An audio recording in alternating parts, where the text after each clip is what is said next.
Hi, and welcome to Elixir 101, a channel where we take a scientific approach to identify life's elixirs. So, starting off, what I'm going to be doing in this particular podcast is take about five research articles in every episode and try to deconstruct and identify the key pointers that the journals are trying to talk about and trying to achieve, which we can probably implement in our lives to lead a healthier and longer life. Starting off, the first paper that I'll be looking at is Traditional Chinese Exercise Potential Role as Preventive and Adjuvant Therapy in Patients with COVID 19. Now, it is known that traditional Chinese medicine and traditional Chinese exercises seem to play a key role in the way that the Chinese have dealt with COVID 19. So, looking at this paper probably gives a few insights as to what they do to mitigate this. So, first of all, this paper talks about how these particular exercises can enhance the body immunity, improve the functions of organs, especially the cardiopulmonary function, promote physical and mental rehabilitation by adjusting the body, regulate the breath, and regulate the mind. Now, the traditional Chinese exercises such as Tai Chi and Bao Da Nin, I'm not sure how it's pronounced, but you can look it up, and are recommended as adjuvant treatment. The initial manifestations of TCE were divided into a dynamic and a static exercise known as Daoyin and Xing Qi. The Daoyin exercise is characterized by motor and focus on body movement, whereas Xing Qi is characterized by resting and focus on breath and mind regulation. You could say it's similar to that of the Indian practice of doing yoga. Also, at present, the TCE could be used as an adjunctive therapy for hypoxemia treatment by improving the saturated oxygen in arterial blood. As a form of aerobic exercise, TCE may reduce ESR, that is something that determines the infection rate, and inhibit the secretion of C-reactive proteins, IL-6, TNF-alpha to relieve inflammation. So these are basically inflammatory factors which can be reduced just by the practice of traditional Chinese exercises. In terms of improving the immunity for healthy people, the study has suggested that it is the optimum aerobic exercise of moderate intensity, that is not excessive, of doing it about 5 times per week for around 30 to 60 minutes based on the intensity with which the patient is able to do it. The unique advantages of TCE, such as that of the Tai Chi, Bao Da Jin, and a few other exercises, is that they have played a critical role in the response to COVID-19 epidemic situation in China. So the study was basically split into several groups based on the intensity of and severity of the COVID-19 disease, and recommendations were appropriately given in the table. Now, in terms of improving immunity to prevent viral infection, TCE can increase the CD4 plus and CD8 plus ratio to strengthen the cellular immunity by decreasing the number of CD8 plus T lymphocytes in the peripheral blood. To a certain extent, it has the potential to promote immune regulation and immune surveillance by improving the natural killer cell activity. On the other hand, TCA has also been reported to increase the immunoglobulin levels, that is the IgM, IgG or IgA, and enhance the B lymphocyte function to directly strengthen the secondary immune response. There's a lot of other information with respect to how you can optimize your Qi level, for which I will not get into the depths of, but you can also find the research paper and read about the same. Although there have not been specific exercises or diagrams that have been mentioned in the research articles, you can easily look them up on Google or find YouTube videos and practice the same. Now, going into the second paper, the theoretical and biological evaluation of the link between low exercise capacity and disease risk. Now, I found this paper to be extremely dense for a layman to go through.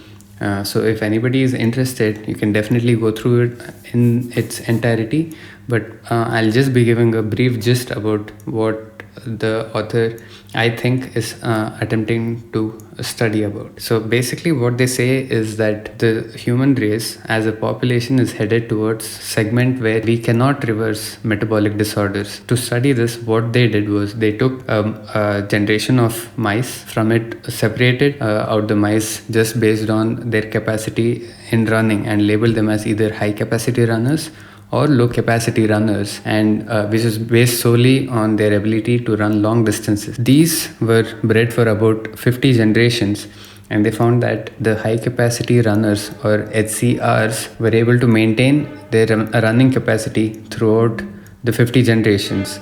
Now, the low capacity runners, or the LCRs, even after continuous breeding them within the same population, was found that their running capacity did not improve at all. Now, both the HCRs and the LCRs came from the same set of stock of mice, which means that before separating them, they pretty much were taken from the same stock. It was not separated previously. So this is how the human race is in terms of the population being exactly starting off with no biases towards high capacity or low capacity, but eventually the whole population just got split into two, which is high capacity and low capacity. Now, to mitigate this, what was done was that the high capacity runners were given training, as well as the low capacity runners were given training.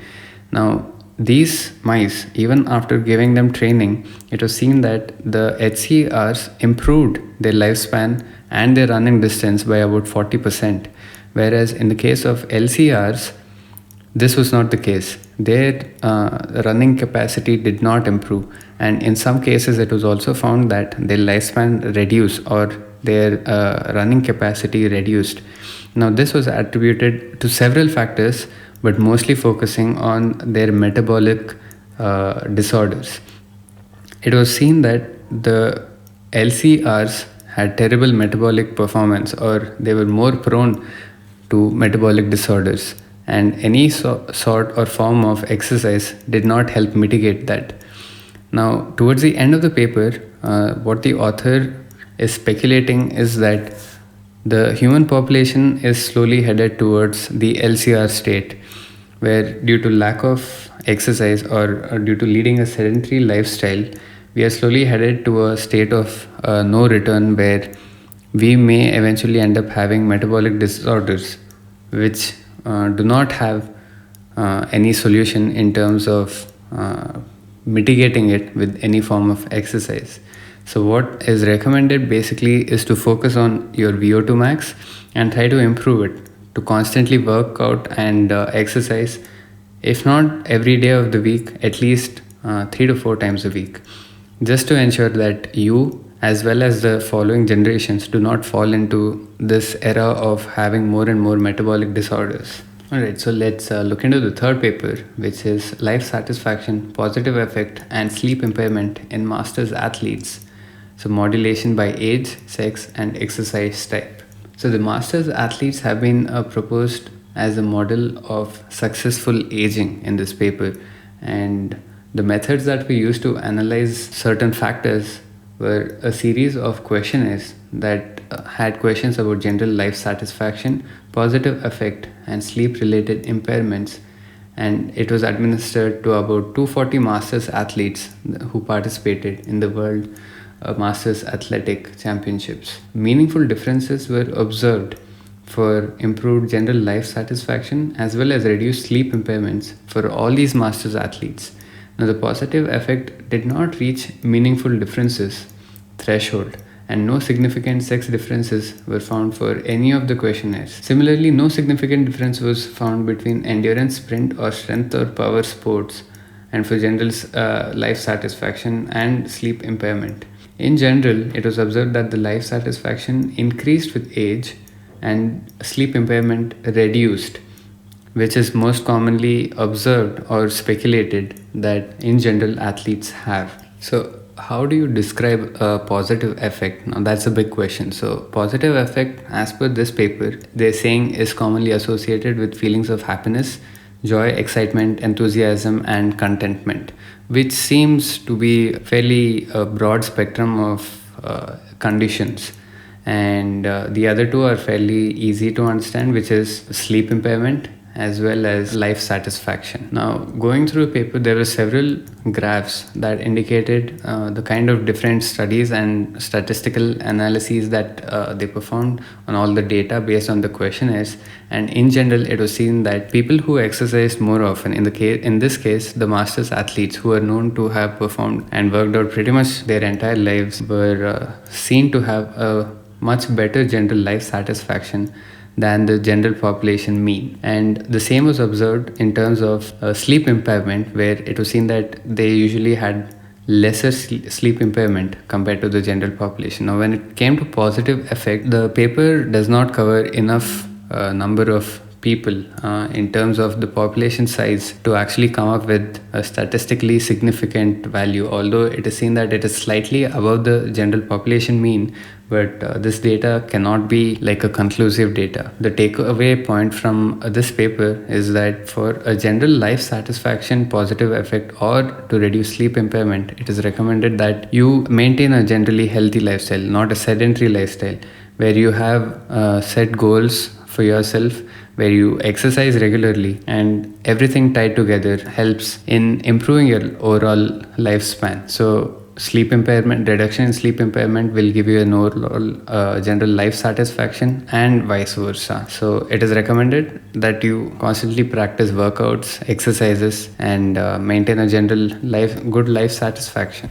Now, the last two papers I'll be focusing on are mainly going to be dealing with frailty. In the following studies, it focuses mainly on people who are above 70 years of age. So this paper, the first one, that is the association of regular aerobic exercise with the neuromuscular junction variants with incidence of frailty, and analysis of the Chinese longitudinal health and longevity survey. So what this paper basically has done is measure how frail a person is just based on the effect of regular aerobic exercises on their neuromuscular junction, that is the NMJ pathway. It was seen that persistent aerobic exercises were associated with about 26% lesser frailty risk. Now, they considered here both patients who had a genetic predisposition for having higher frailty, whereas also the population that did not have the higher risk. Now, the higher genetic risk was associated with about 35% increase of frailty. Of the participant with the high genetic risk and no persistent aerobic exercise, there was about a 59% increased risk of frailty. So now you can see clearly that even for people who had a high genetic risk,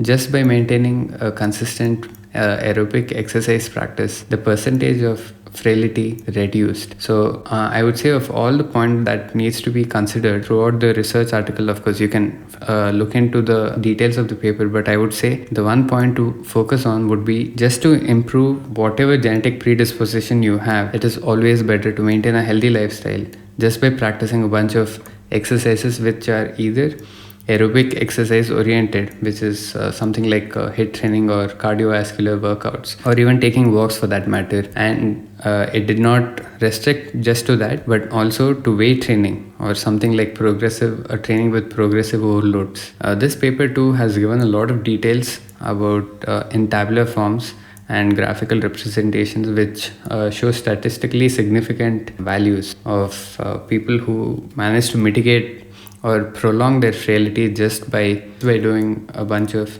aerobic exercises. Okay, now the last paper that I'll be looking at is the effect of training and detraining phases of multi-component exercises and BCAA supplementation on the inflammatory markers and albumin levels in frail older persons. So the study investigated the effect of a 40-week multifactorial intervention program, that is an MIP, composed of multi-component exercises in association or independent of supplementation with BCAAs, which is a protein supplement commonly consumed mostly by athletes.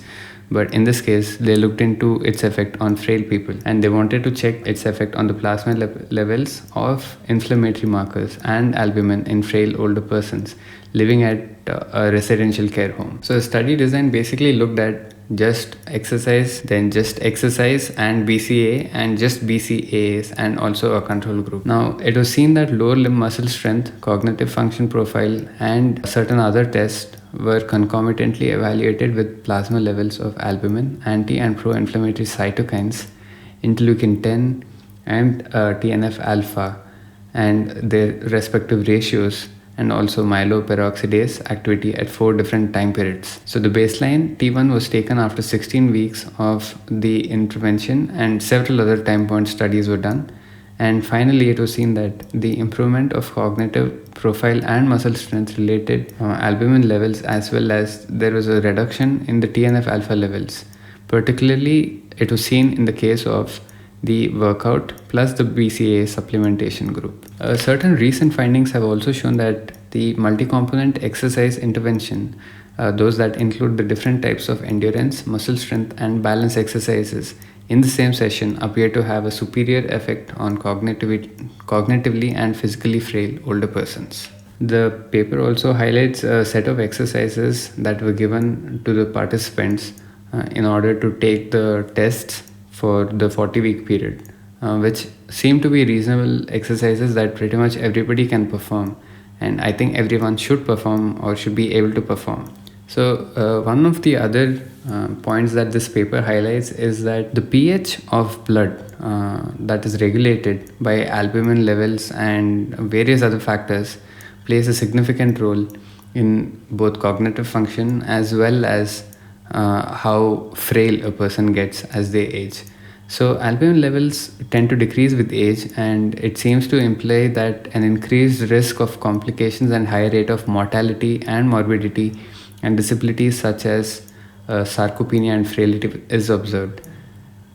Now, despite the key participation of albumin on the pH balance and ionic homeostasis in blood, the free fatty acid transported in the bloodstream is also performed. So the age-related impairment, albuminemia, and elevated serum anion gap are known to be associated with hypertension, low cardiorespiratory fitness, and a decreased renal function, which are common morbidities of advanced aging people. Therefore, it is seen that interventions that aim to sustain or increase the albumin levels in older person could represent an important strategy to mitigate the harmful effects of aging and its comorbidities.